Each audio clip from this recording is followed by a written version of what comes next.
Welcome to the Predictable Revenue Podcast, where sales leaders teach you what's working for them so you can build it yourself. This episode of the Predictable Revenue Podcast is brought to you by our sales coaching and consulting services. Are you looking to create repeatable, scalable, and predictable revenue? We've helped thousands of companies grow their business with tailored expert advice backed by testing to ensure they establish the best practices that will work for them. Head over to bit.ly/predictable coaching to learn more. Welcome back to the Predictable Revenue Podcast. I'm your host, Colin Stewart. Today, I'm joined by Jacob Bank. He's the founder over at Relay.App, and we're going to talk about that year-and-a-half journey in the desert, wandering around trying to find product market fit, and then how they found it and what that early growth kind of looked like, where it came from. These are always the most fun conversations for me because it is one of the hardest things to do, to kind of will something into existence from nothing and then find a way to make some money out of it. Jacob, welcome to the show. Thanks so much. This will be fun. I'm looking forward to this. Talk to me about your year and a half in the desert. I mean, figuratively, not literally. Yeah. So I'll take you back to the start of the company. We formed Relay.App, which was not called that at the time. I'll tell you what it was called and why, in August of 2021. And the company at the time was actually called Collab AI. That was our collab as in collaboration. That was our founding and incorporation name. And the premise behind the company was twofold. And these were not observations unique to us, but these were the two observations we made. The first is that we're all using lots and lots of SaaS tools to get our work done. And it's hard to keep our workflows connected across all of them. And the second, this was, a year and a half before ChatGPT, AI is going to play an important role in connecting them. And the reason those two premises made sense for me as a founder is my background is in AI research. My previous company was an AI-powered digital calendar. I spent 6 years at Google, where I led the product teams for Gmail and Google Calendar with a particular focus on AI-powered features. So I had seen AI-powered productivity features for quite some time. And then also in my time at Google, especially in Gmail and Calendar, we were so focused on workflows within Gmail and within Calendar, like, how do I help you reply to an email faster? Or how do I help you schedule a meeting with 3 fewer clicks? That we were totally blind to the broader opportunity of cross-app connections. So when I left Google, I wanted to, use some of that AI skill set that I and the team had built up, but apply it not to making an email client better or making a calendar client better, but to facilitating cross-app workflows. So I'm the solo founder, but I very quickly recruited a core team of my favorite engineers and designers from my time working on Gmail and Calendar. So really, really strong group of technical and design folks. We raised a seed round in August of 2021. These were the very good times. It was a $5 million seed round led by Coastal Ventures, which is the same firm that led the Series A in my previous startup. And we actually set an explicit timeline that we were going to look for a year for the product that we were going to build. And because I knew from my first experience that the first product is probably not going to be the right one. Like, hey, if it is, great, awesome. But totally. There are very few cases where I've talked to founders where their first idea is actually the one that becomes the product. So instead of saying, here's the exact product we're going to build, the way we formed the company was, here's the founding premise, here's the two observations we've made about an opportunity. Let's spend a year doing disciplined experimentation to figure out what the right product is to build. And so I can rattle off a few of the things that we tried in that first year, and then what we liked about them and didn't like about them. What was your process for deciding on that? Was it just like brainstorming, whiteboard, dartboard, whatever you felt like? Yeah, for rebuild Gmail. For better or for worse, I and the rest of the team had a lot of experience in the productivity and collaboration space, both working at Google and working at startups. And so we had already done mountains of foundational user research as part of our previous jobs. And that's not to say that foundational research was perfect or that we had all the answers, but we had pretty good intuition of the problems that people were facing in productivity tools. And so we didn't do a bunch of desk research. Our process was more, we would pick a specific problem that we thought existed from our research and then do, mom test style interviews with 10 or 20 people to validate that the problem was real for them. But we very quickly tried to get from validating problem into validating that our prototype solution worked, because one of the things I've noticed in productivity tools is it's maybe a little different from some other categories. In productivity tools, it's really easy to articulate the problem in a way everyone says, yeah, I have that problem. Yeah, I'm in too many meetings. Yeah, I get too many emails. Yeah, sometimes I have a hard time stopping to check my notifications when I'm having dinner with my family. Like, it's really easy to get people nodding along with a problem statement. What's much harder is to figure out, like, if your product actually solves it. Which may not be, in other industries, it may be harder to get to that really deep pain point, but then easier to solve it once you've identified it. And so for us, like, prototyping and actually seeing if we could build a product that would solve the problem and that we could communicate how it solved the problem in a concise way was at least as important as validating that the problem existed or that we had the right form of the problem. And so we basically set up a structure where we wanted to do a full iteration in roughly 2 months from, hypothesizing that we think this is a problem, in parallel doing user interviews to nail down the exact nature of the problem while we were prototyping some solution to it, and then a month to get people to actually use the thing, do an iteration or two, and then decide whether to proceed or not. And that 2-month timeline basically worked out because we were able to do 6-ish iterations over the course of a year. Some of them were overlapping in some ways because there were sort of natural adjacencies, but that was the general spirit. And another really, really important point of the spirit for me is like, and this required some unlearning after having worked at the scale of Google, is like, you do not have time for statistical significance when you are like prototyping an early product in the desert, because it's so hard to get even 10 people to try something that you've used. And so you just have to trust your intuition. Like, it's going to be a mixed, messy signal. You're probably not going to try to build something totally stupid. You're probably also not going to build something totally useless. You're probably also not going to build something in a month that's a total obvious slam dunk success. And so, you just have to trust your founder intuition that in that gray area between promise and false hope, like, are you going to commit to continuing? Yeah, it's got to be one of the hardest things to get used to as an early founder is the uncomfortability with totally incomplete data. You don't know your options. You don't have time to fully vet them all. You just have to. Yeah, and it's so easy to get it wrong in both dimensions. And I have so many friends who I've seen struggle in both ways. There's one kind of prototype of founder who's like, I'm right. I know I'm right. This is the product I'm bringing to the world. Like, this is my vision, and I'm just going to go for it. And I don't mean to say that that's wrong or bad. Like, great products have been willed into existence in that way. But sometimes people have blinders on and they're ignoring like the very obvious user feedback that this is not going to work or not going to work in this form. So that's one failure mode. The other failure mode is like, I must have everything perfectly figured out before I start building anything. And like, let me just do 3 more months of 100 discovery calls. And it's like, well, that's also not going to work because you're never going to have anything figured out before you actually start. You just have to like take the leap and then figure it out as you go. And the right middle ground is really, really hard to strike. I've got a newsletter with about 50,000 people, 50,000 founders on it. And I did a poll the other day. And the range of customer development interviews was massive, but the median was probably around 50. Yeah. And I talked to a bunch that did 0, and I talked to one person who did 2,200.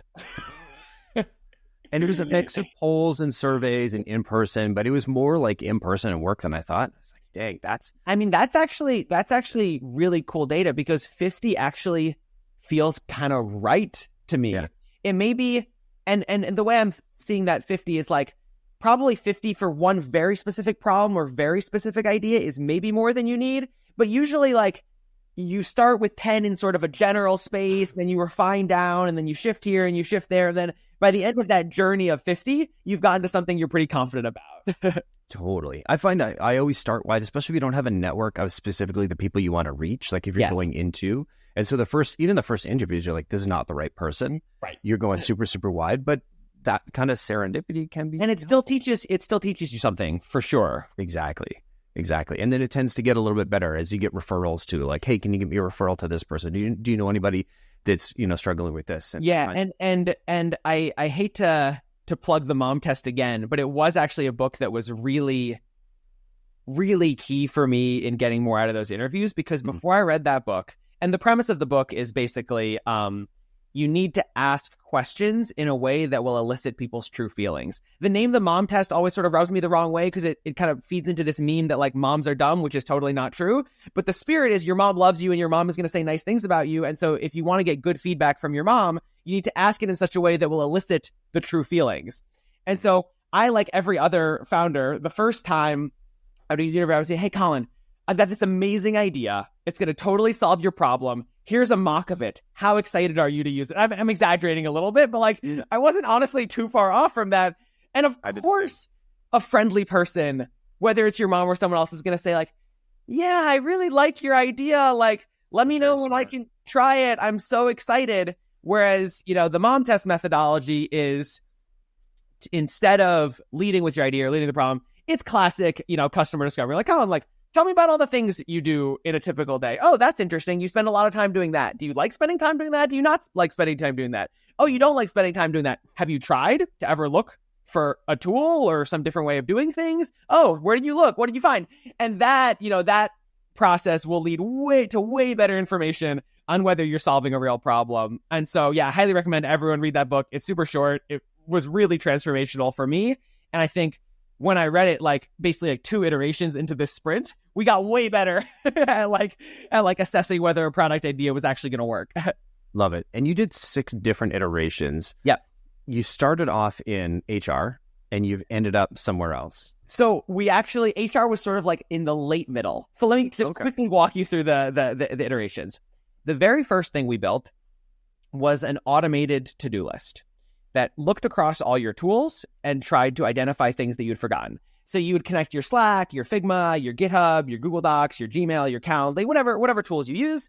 And then we would give you this little digest of here are things you might have forgotten to do. There's this comment in Slack you forgot to reply to. There's this new Figma mock that your designer just published that you should look at. There's a GitHub pull request that's been open for 3 days that you haven't looked at yet. Go look at that.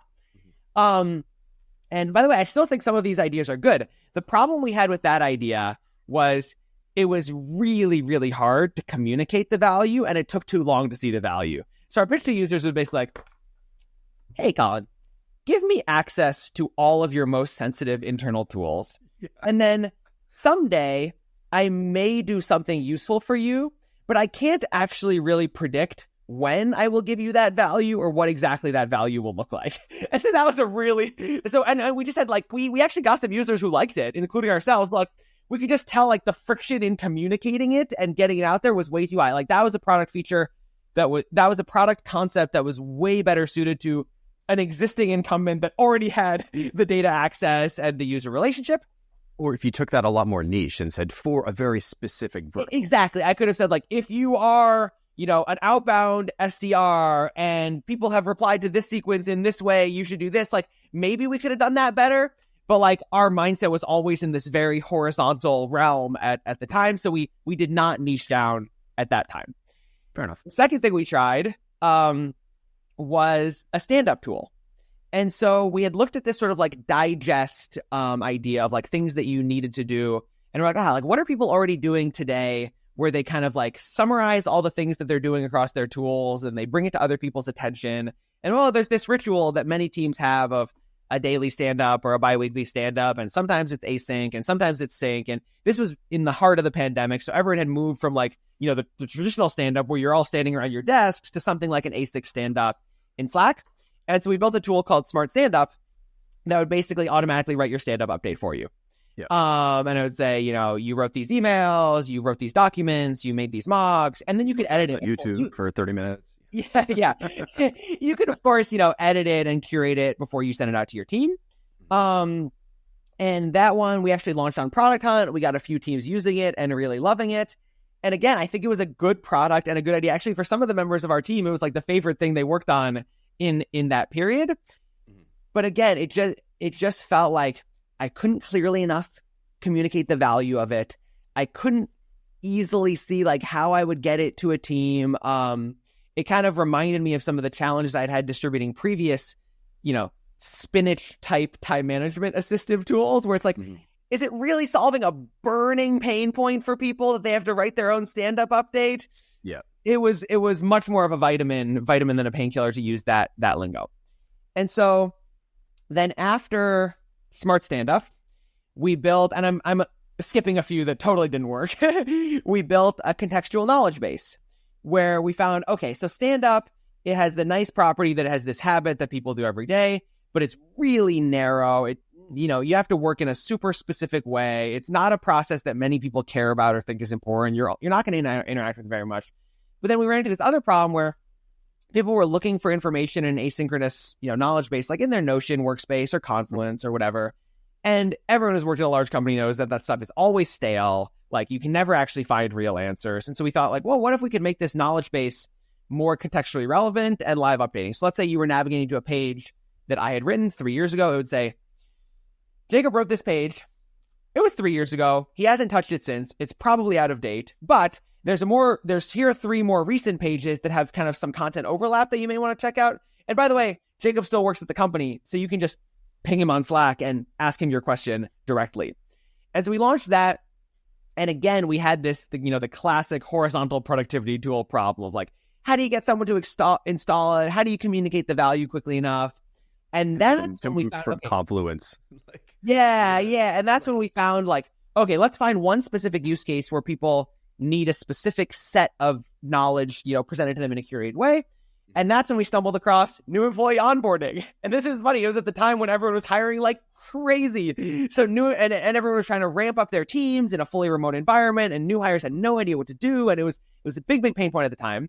So we thought we'll build a new employee onboarding tool that automatically creates a getting started guide for every new employee. So many good managers, they'll create a detailed getting started guide where it's like, here's your mission, here's the people you need to meet, here's the documents you need to read, here's the groups you need to be in, here's the Slack channels you need to be in. And these documents, if done well, are actually really, really useful. And so we thought, let's see how good of a job we can building a getting started guide automatically. And so we did that. We tested it with about 20 hiring managers. We found that it was useful, but that a hiring manager would never pay for it or never even retain it, because how often does a typical hiring manager hire? Once a quarter? Let's say you're growing like crazy. A hiring manager might hire a couple people a month. It's just not a frequent enough pain point. And if they're hiring that frequently, they probably have a template document with 90% overlapping content and they just reuse it. And so we found that wasn't the pain point. But through that, we got connected to HR teams, and they said, we actually do have a pain point around new employee onboarding. And that is the entire workflow from coordinating the interviews to getting the offer accepted, to getting the NDA signed in DocuSign, to getting the offer signed in DocuSign, to getting IT to provision the right accounts, to getting the manager to create the guide, to sending the new hire welcome email, because it's actually quite a complex process, which might have dozens or hundreds of steps across multiple stakeholders. Some of them can be automated, and some of them need a human. So then we built the HR-focused employee onboarding workflow product. And we built a design partner program for that at the worst possible time in May 2022. So in April, if you remember the detailed timing of this, like in April 2022, is when the market in tech started to turn dramatically, and everyone immediately froze hiring in May 2022. So we had signed up 20 design partners in April 2022, and by May 2022, 3 of them were still hiring at all and like had any need for the product. But we went through the design partner program with them, and they actually really liked it. Like, it was solving a real pain point for them. It was doing something they couldn't do in any of their existing HR tools. It was doing something they couldn't do with Notion or with Zapier or with any other tool. And so, okay, like, we're on to something here. We're on to something here more than we've been on to something before. Like, it was definitely felt like the best idea we had tried yet, in the sense that it was the easiest to communicate. It was the most burning pain point. We knew exactly who was going to buy it and for what reason. But then I just had this like moment of panic, which was, I am not the right founder to build an HR tech company. Like, I think founder market fit is really, really important. Like, I think I'm the right founder to build a horizontal productivity tool. I am not an HR expert. Like Laszlo Bach, the former head of people at Google, he went and built an HR tech company. That makes perfect sense. He's the right guy to do that. Like, I'm not the right person to build an HR tech company. And everything I had heard was like, selling top down to HR is super hard. They don't have a lot of budget. They're unfortunately, like in many organizations, like last in the pecking order. They already have used almost all of their budget for an ATS and an HRIS. So they don't have room for your like little workflow tool. And so I then had this sort of like, again, intuition, moment of introspection. I was like, we're definitely onto something useful here in that there are workflows that people have to do over and over again that need some automation that maybe a tool like Zapier could provide, but they also need some collaborative task management like a tool like Asana could provide. And so that's when we basically took the leap and said, like, that's what we're building. We're going to call it Relay.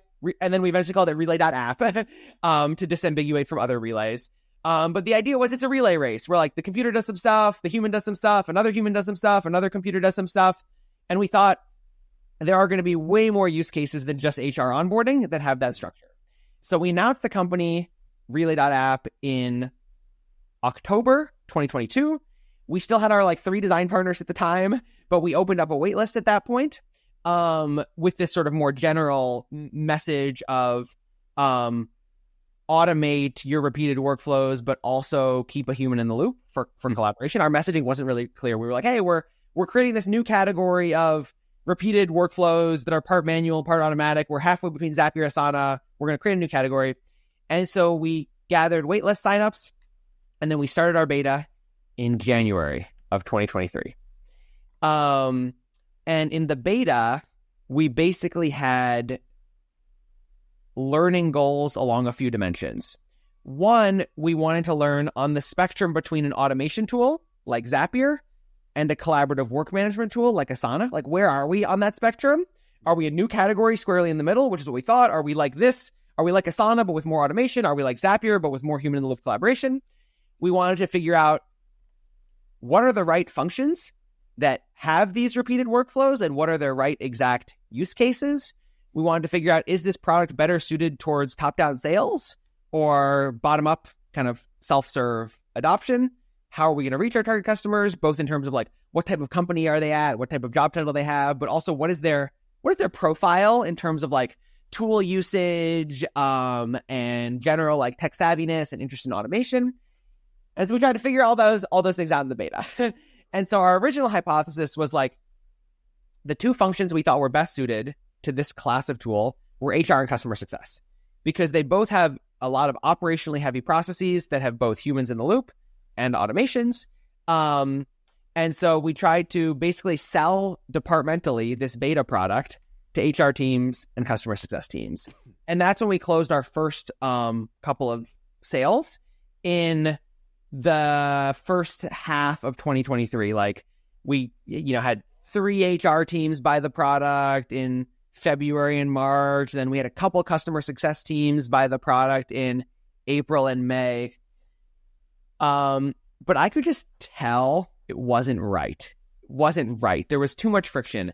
And I think there was friction for a variety of reasons, but I think the biggest problem we were facing was we were trying to create a new category in between these 2 existing categories. And we were just spending a lot of time explaining what we were and why, and then a lot of time trying to explain why you needed us in addition to those tools that you had already bought in our 2 adjacent categories. And, and this is something that I've totally changed my mind on in the last 2 years.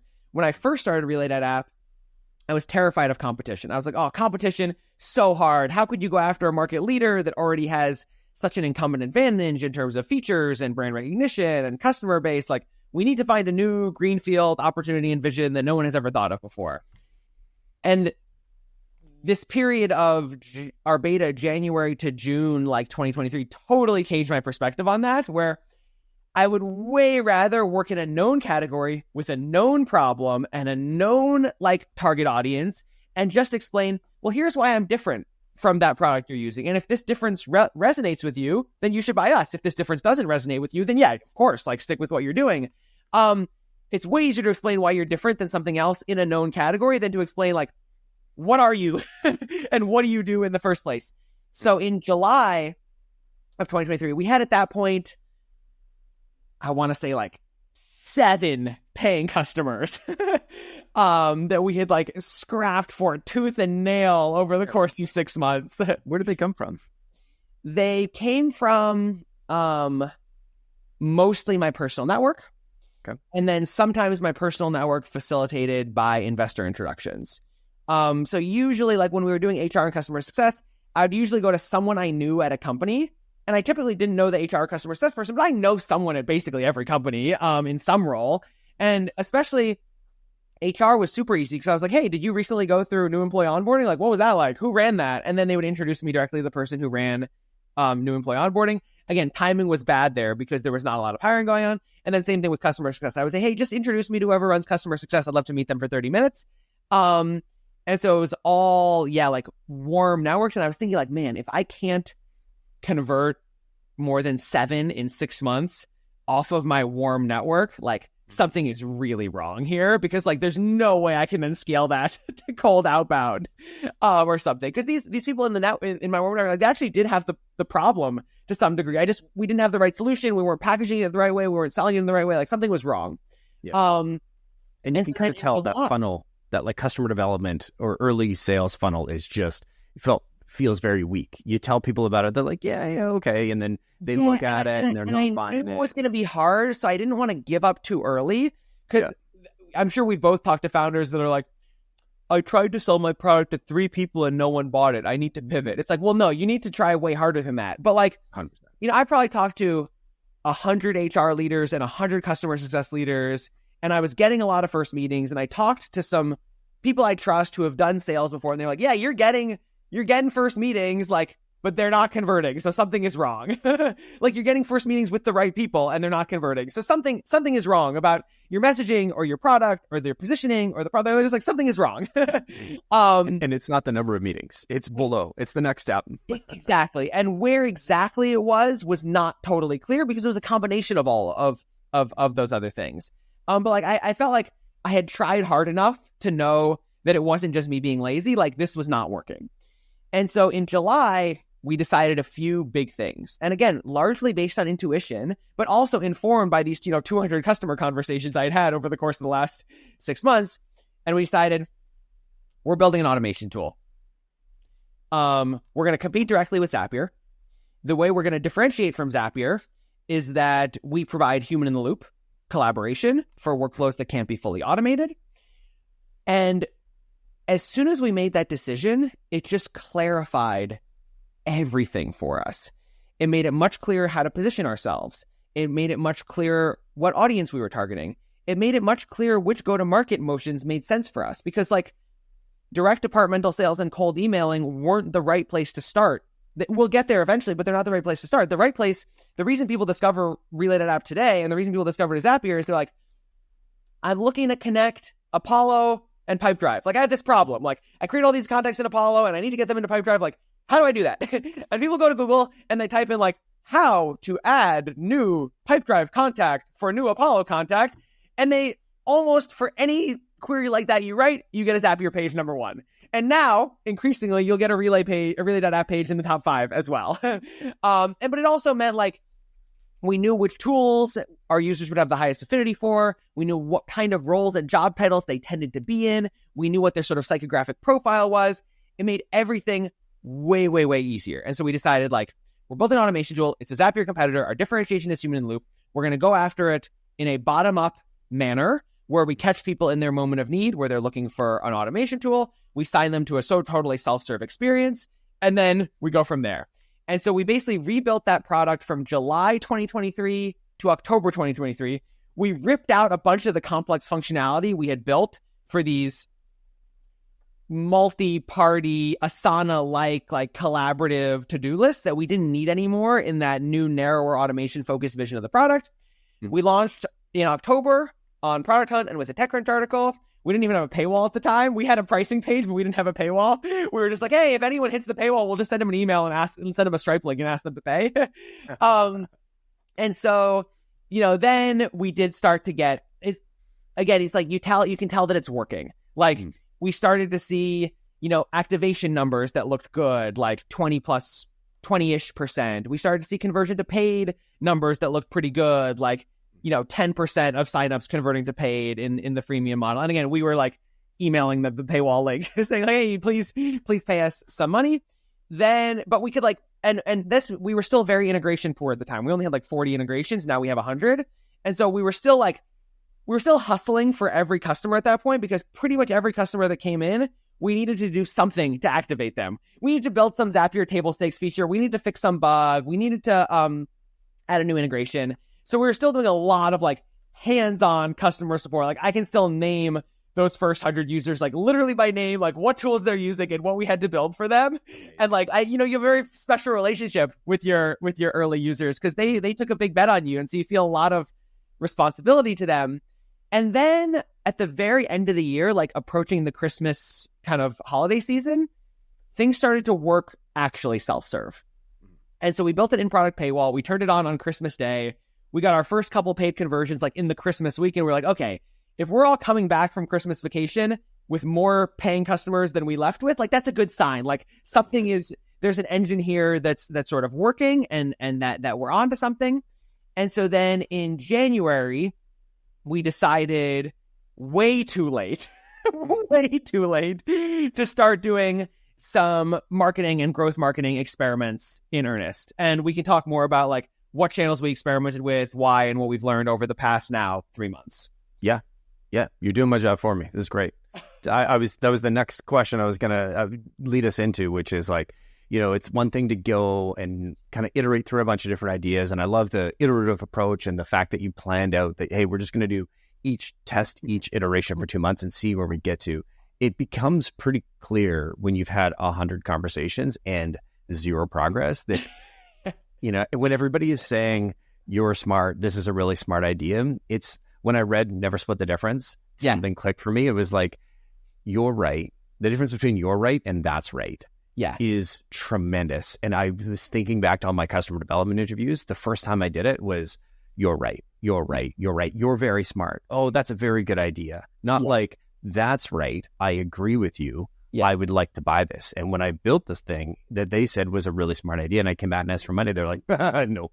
It's like 70% of the answer. Worse, it's even worse than that. They'll say, yeah, maybe if you add X, Y, Z, and ABC, maybe then it would solve my problem and I'd pay you money. And they send you out and you go on, and they're not malicious. Like they're trying to be nice and give you hope, but it's this vicious cycle where you then go chasing these like feature requests from people who are never going to convert. To your point earlier, I mean, the mom test was impactful for you. I read, there was two books a bunch of books I read, but the one that stands out in my mind, the one I can't think of. The other one is probably something from Ash Miria. But the one was the Lean Product Playbook. And it added 2 questions that as a salesperson, I have stolen these. And it was on a scale of 1 to 10, how important is this to you? And on a scale of 1 to 10, how satisfied are you?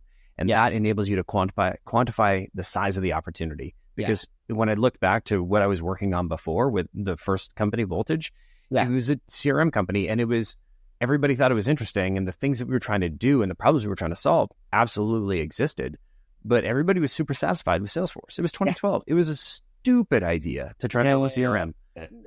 Other people did it, and other people were successful. It was a bad idea for me to try and do it, and because that wasn't actually the problem we were trying to solve. Right. But we went on these wild goose chases. Fast forward to where you're at today, or where you are in December. Christmas, you come back from Christmas, you've got some sales. What channels, where do you go next? Yeah, so then I was catching up with a friend, and he recommended me to the book Traction, which I read then over the break, and it was the Gino Wickman one, or is this? This was Gabriel Weinberg, the DuckDuckGo founder, and then he co-wrote it with someone, I'm forgetting his co-author, but basically it's a very disciplined overview of like, here are the 19 channels that tend to work, ranging from like PR all the way to pay-per-click ads. And here are some examples of how they've worked for specific companies. So you can sort of figure out like, are you like that kind of company, or is that a kind of strategy that would work for you? And here's a methodology for identifying which channels make sense. They basically say like, you need to, pick 5 or so high priority channels, run 1-month scope experiments with certain budgets, see what performs, double down on your winners. It's, again, none of it is rocket science, but as someone who was so new to this area of like getting a B2B product off the ground, it was really, really impactful and inspiring for me. And so we experimented with a few different channels, some that worked, some that didn't work.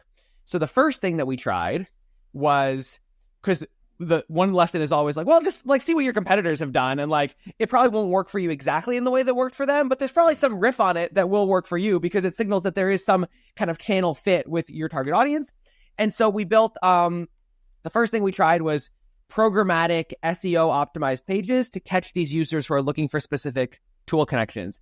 And I can actually share my screen and show it, but that'll take too long. I'll just talk through it. But we basically built these like programmatically generated how-to pages that, let's say you wanted to do that Apollo pipe drive connection I mentioned earlier. When a new content is added in Apollo, updating the pipe drive, we created this little animated GIF that's like, here's how you set up your Apollo trigger, and then here's how you add your pipe drive contact, and then here's how you turn it on. And so we started investing in that. And on that channel, we basically took a leap of faith because SEO is not going to perform in a 1-month experiment. And we knew this. It takes like 6 months to show results. And only now, 4 months later, are we really starting to see these pages catch significant traffic. And so with SEO, we just like, for programmatic SEO, we just like took a leap of faith that we're like, this is going to work. We're going to do it. We also tried to do some cold email. So we spun up Apollo for ourselves. We targeted a few different job titles, and that did not work for us. Like, really low open rates, really low reply rates. The people who did set up meetings with us were a total waste of time. It wasn't a fit at all for like our bottom-up PLG kind of motion. So we rolled that one out relatively quickly. Another one we decided to invest in was partner marketing because we were like, we're doing for... Yeah, I'd love to take a detour on outbound if we could. Yeah, because I know that's your bread and butter. Where we come from. I mean, it is one of the hardest it's one of the things that people think of first. They're like, I know who I got to email. Yeah. I'm going to go do it.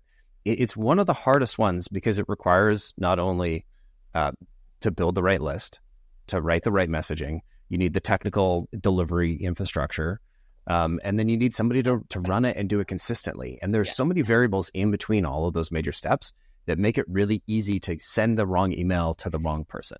Yeah, and I do have a feeling that with that one, we didn't try hard enough. And so I haven't ruled out cold email forever. But so, for example, like we put no effort into a list creation. We're just like, we'll just take whatever Apollo gives us out of the box. And like, that's not good enough. We did a decent job on like setting up mailboxes for deliverability. Like we actually got pretty good delivery rates.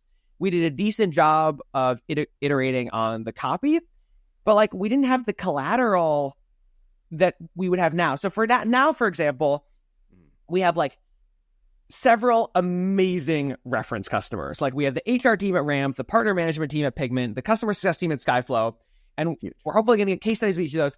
And now if I were to run the outbound playbook again, I would know exactly what to do. I would say, who are the 100 HR leaders that look most like the Ramp HR leader? Send them a personalized, targeted email that's like, this is exactly what we did with your counterpart at a fast-growing company like Ramp. Here's exactly what they automated and why they found our product awesome. Like, do you want to meet?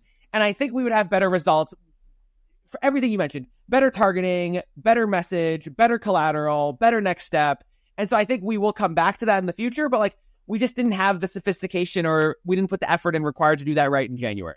It's a very easy channel to get wrong. And I think it gets a bad rap because the failure state is like the starting state and the failure state are the exact same thing. It's like I've started, I put a ton of work in, I've got 0 replies. Yeah. Like, how do I even know? And also, this is something that, I need to just grow up a little bit, but like emotionally it hurts when people respond with angry messages to you. And as much as I would love to say like, oh, that doesn't bother me, I do whatever it takes for the company to succeed. Like, I don't want to annoy people. Like, I don't want to annoy, and so that was another point of friction where I was just like, every day I would wake up to like 7 new angry replies. And I would be like, whereas in other channels, I was getting a lot of positive feedback. So let me tell you about some of the other channels that also worked.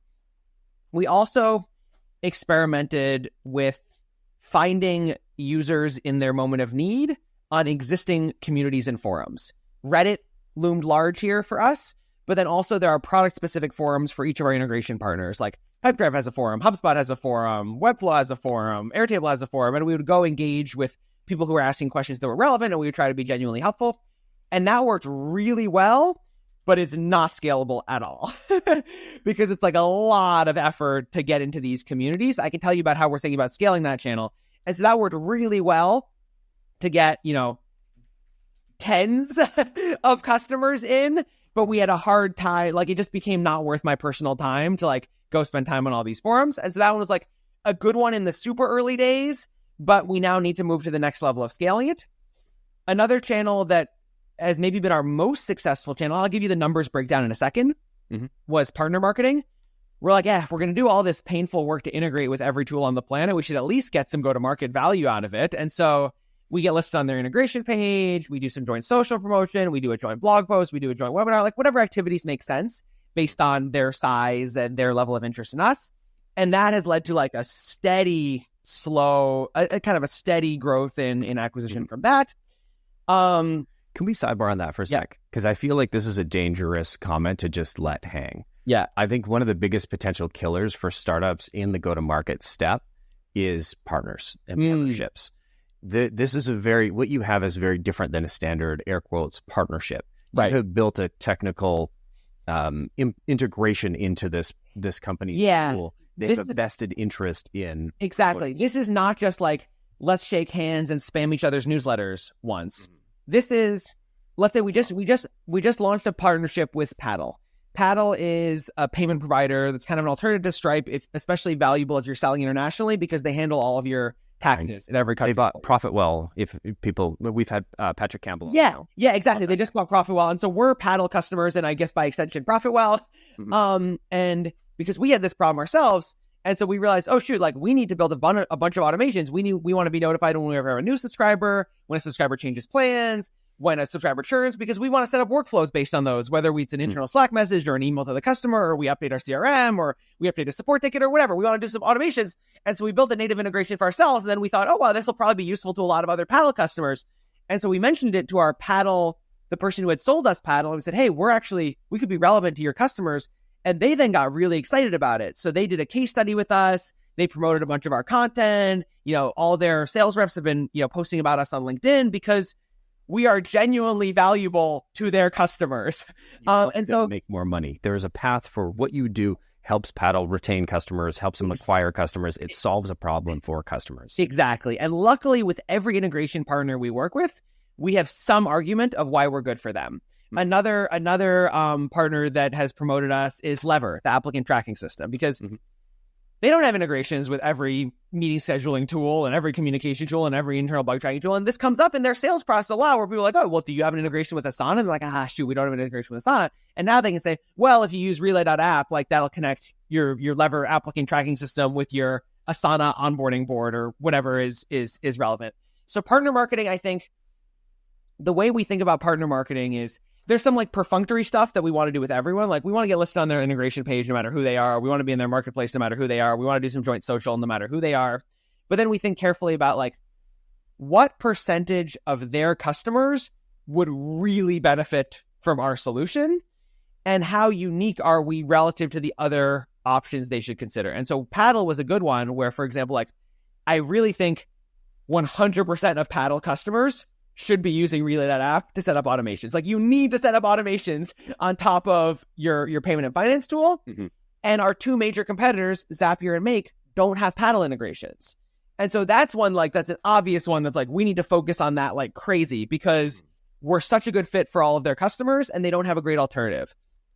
And so partners have actually been quite successful for us in that regard. The other channel that we started doing a little bit later, only about a month and a half ago, mid-February, was not programmatic SEO, but editorial SEO. And so we've been starting with the classic bottom of funnel content that everyone starts with, and it's been working. It's just started to work in this past week or two.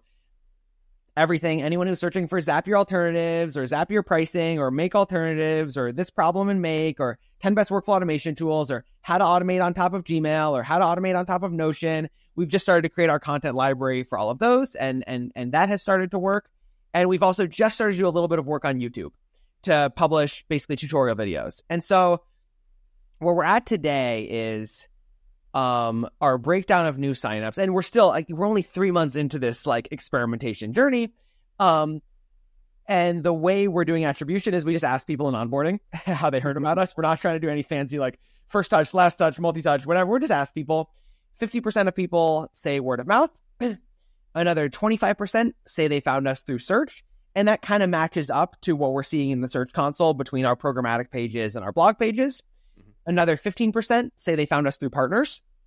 The big ones for us are Smart Suite, Airtable, Pipedrive, Linear, Webflow, Adio, Front all send us like a pretty good amount of traffic from their marketplaces.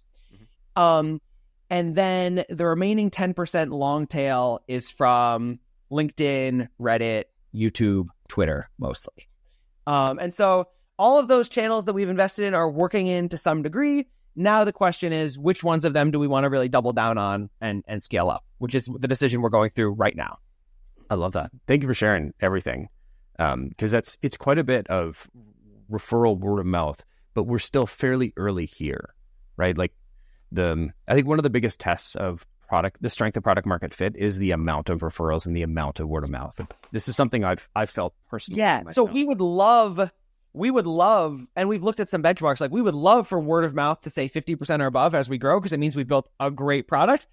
But we also want those other, like we want the absolute number to increase dramatically. And for the absolute number to increase dramatically, we need to nail those other channels. Totally. And I think to put a finer point on it is like in the early days, if you're not getting referrals from your early customers, the strength of your product market fit may not justify investing in other channels. And that's where this is where I'm really torn, because part of me is like, I wish we had done everything we're doing now 6 months ago or 9 months ago. Like, I wish we had started our SEO work earlier. I wish we had started posting on LinkedIn earlier. I wish we had done partner marketing earlier. On the other hand, we waited until we had really good engagement, retention, conversion to paid, and sort of like we knew we had customer love. Yeah. And so in hindsight, of course, 2020, I should have gone back and done all this stuff earlier. But if I had put all this effort in one of our earlier iterations, it would have been a complete waste of time. And so 100%. That's the trade-off. You're on a sailboat, right? You can change course at any time. And it's about, you need to go deep enough to find the information that you need to make that right turn. Yeah. And so I think with the benefit of hindsight, we should have started everything we're doing now 6 months ago, but the next best time to start is now. So let's go for it. Yeah. I mean, I think arguably the best time, like you started at the right time. So much of startup go-to-market is about timing. Yeah. If you started an additional 6 months too early, you would have started and gone in a different direction. And all of your programmatic content would have been SEO, or for SEO would have been for HR. Yeah. And then how do you make that shift from stuff in the HR space to this and this and that? Right. You've got all of this traffic that's useless, and you've got all these air quote vanity metrics that are pointing you in the wrong direction. You're like, we got to write off that chunk because it's this. Yeah. So so much of it comes down to timing. Yeah, exactly. I do think, to put a finer point on my earlier point, the number one thing that can point you in the direction of like the time is right to start investing in some of these longer term growth channels is the number. If you look at the ratio of companies you put into the top of your funnel of hand-to-hand customer development, sales funnel, whatever you have, referral, word of mouth, hitting up your network. And then how many referrals come out of, how many customers come out of that? And then how many referrals come from those customers? Right. And in our case, we tried to do kind of the PLG version of that, which is the people who come in self-serve and never talk to us at all. How many of them activate in the product? How many of them convert to paid? And then how many of them in an unsolicited fashion send us a message of how much they love us? And once those numbers all start to get good, we were like, yeah, we're on to something. Love it. I'm curious. I got one last question that I want to learn a little bit more about Relay.App. Yeah. What are some of the go-to-market techniques you're thinking about to kind of scale in the future? We've talked about some programmatic SEO. We've talked about, editorial. What are the things you're looking at in the future? Community marketing is going to be really, really important to us because in the automation space, and then with all of the tools that we partner with, there is a world of Webflow experts. They're on Twitter. They're on LinkedIn. There's a world of Airtable experts. There's a world of Pipedrive experts. There's a world of ClickUp experts. And there are people who have really built their livelihoods off of creating content and being consultants and being experts or just championing those products internally. And that's when I was talking about, me going to every forum doesn't scale. But if we have a few partners, there's another version of a partner. But if we have a few partners in each of those forums that really, and I'm not talking about they get some affiliate pennies on the dollar kind of situation, but like they really like Relay and they feel invested in our success because they've given us great feedback and we built a great product for them. If they really feel confident in recommending Relay.App in those forums, they'll do so. And they'll create content about it and they'll build it into their workflows. And so that's something we're investing in a lot. We actually just yesterday announced this version of our partner program, which basically says, like, if you're an expert in a tool that we integrate with, like, we would love to talk to you. We want to give you free access to our product. We want to give you direct access to our product team so that you can give us feedback to make it better.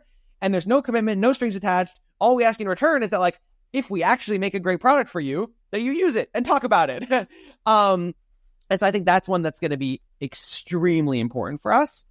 Another that I think is going to be extremely important for us is facilitating word of mouth from the people who already love us.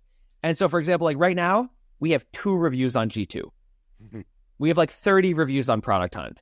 We have a couple people posting organically about us on LinkedIn or Twitter just out of the goodness of their hearts, but we've done 0 case studies. We've done 0 facilitated social posts. And there's a lot of people who are sending us really nice quotes over email, and we're doing nothing to get them, to help them sort of like share those publicly or give us more value from them. And so that's something we're also starting now, which is like pure word of mouth is great. And of course that's the best, but there are a bunch of ways that you can facilitate word of mouth and make it easier for people who like you to get their positive sentiment into the right places. That's another big thing that we're focused on. And then the third thing that I don't quite know yet how it's going to work, but I'm excited about, is educational content on YouTube. I still think YouTube and video in general is underutilized in our particular market niche, especially our market niche is one where tutorial content and explainers are so important. And so I'm thinking about dipping my toe into that next week by basically just giving a tour of like, here's all the stuff I automate as a founder CEO of a 10-person company. And I'm guessing like if you're the CEO of I'm guessing if you watch the video I'm going to post next week, you'll see at least 3 things where you're like, yeah, I could probably automate that.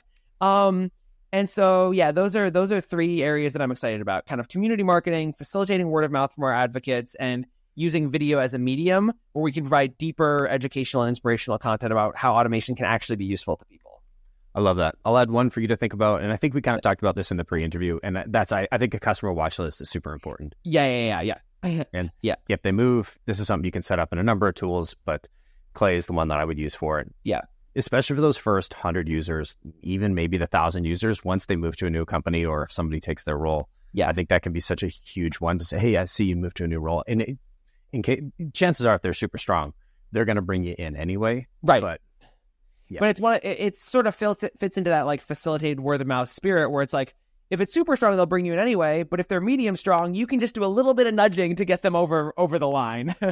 Exactly. Yeah. We've talked a lot about Relay.App today, but for those that are listening that haven't quite picked up on it yet, because some people like me are a little bit slow and they need it like put right in their face. Tell me a little bit about Relay, what it does, and if people are interested, how they can find out more about it.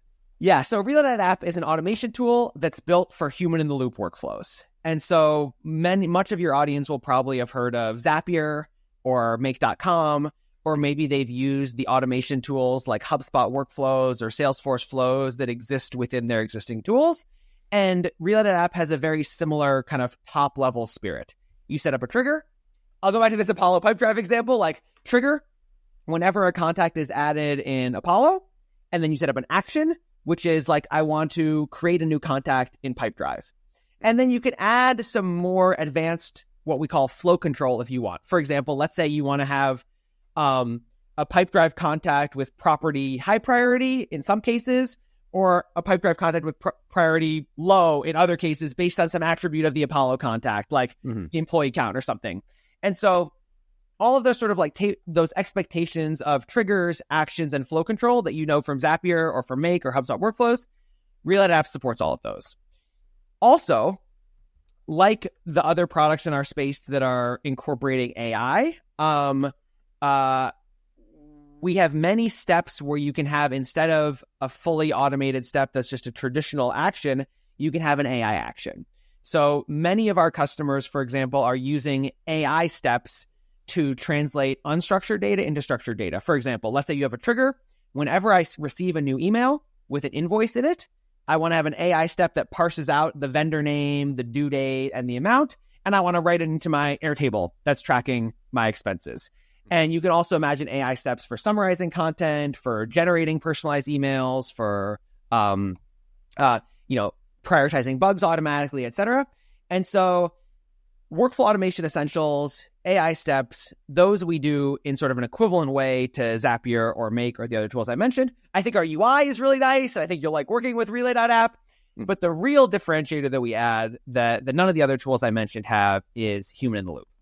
And there are many, many workflows that are frequently repeated but can't be fully automated that require some sort of human in the loop approval, decision, data input, or task. So I'll give you an example of each of those. Let's say you're a salesperson and you've created a set of contract terms, and you're about to send out the DocuSign, but your sales manager needs to approve the terms before they go out. You can have a human in the loop step, which says like, escalate this to my manager, and as soon as they approve, the DocuSign automatically goes out. So that I don't have to wait to receive their email, manually queue up the DocuSign, but it's all built in this workflow. Another example would be a decision step. Let's say a new lead comes in through a form on your website. Like let's say you have a HubSpot form or a type form, whatever, and you want to have some person in your sales organization make some decision about that lead. Like, are we going to assign this AE to it or that AE to it? Are we going to have them do an SDR meeting first? Are we going to put them in this priority or that priority? And again, you can have a simple human in the loop drop down, which is like, this lead came in, here's their information. What do you want to decide here? Another example might be a data input, where after you've had a meeting with a customer and you're about to go back and update Salesforce, instead of having to like go to the Salesforce UI and chugga type it in, you get a little Slack notification that's like, add your one sentence note on this meeting, and we'll automatically put it into Salesforce for you. And so that's basically our major differentiator. Like if you're trying to build an automation that also requires some human judgment somewhere, Relay.App is the right tool. And that's why we chose the name again. So it's like the automation does its part, then the person does their part, then the automation does their part. And so if you're a user of Zapier or Make.com or HubSpot workflows, like check out Relay.App, try to move one of your workflows over, add a human in the loop, and see if you like it. Love it. I want to talk to you after the podcast about a couple of different things. There have been a few things that kind of popped in my mind. I was like, I think we should maybe be taking a look at this at a deeper level, because I know we've talked about the Apollo stuff, but I do think, one, I'd love to be able to pull stats out of Apollo. Two, I'd love to be able to kind of play with that and throw it into like a Google Doc. I think that would be really awesome. But there's a few others that I don't want to waste everybody's time kind of rambling about, could I do this? Could I do that? I do want to say thanks for coming on the show and sharing the early journey. I think content like this is something that I wish I had when I was a new founder, or even when I was like selling for a company that was new, because it's hard to really understand what the journey feels like. And is this right? Is this wrong? Well, and the right one other thing I've noticed, and I'm sure we'll be guilty of this too, if and when we become very successful, is once a company becomes very successful and the founder is doing the podcast circuit, they kind of just skim over the first 3 years of pain, and they start the story at when things really started to click.